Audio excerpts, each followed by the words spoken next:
আজকে আমি দেখাবো মোবাইল ফোন নিয়ে কিভাবে কৃষক বন্ধুর আইডি বের করা যায়।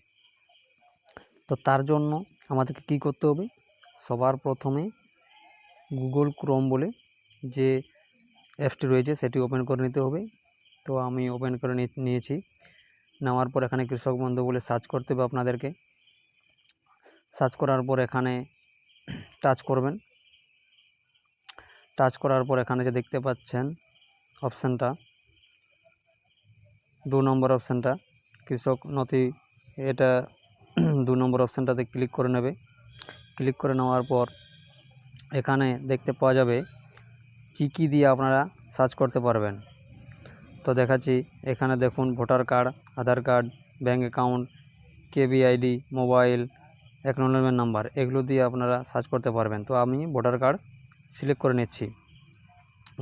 ভোটার কার্ড সিলেক্ট করে নেওয়ার পর এখানে ভোটার আইডি নাম্বারটা দিবেন।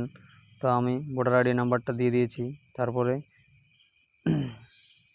এখানে ক্লিক করে দেবেন, ঘরটাতে ক্লিক করে নেওয়ার পর সার্চ অপশানে সার্চ করে দেবেন। সার্চ করে দেওয়ার পর এখানে আপনাদের কৃষক বন্ধুর আইডিটি চলে আসবে। তো ভিডিওটি যদি ভালো লাগে তাহলে সাবস্ক্রাইব করে ভিডিওতে লাইক করে দিন।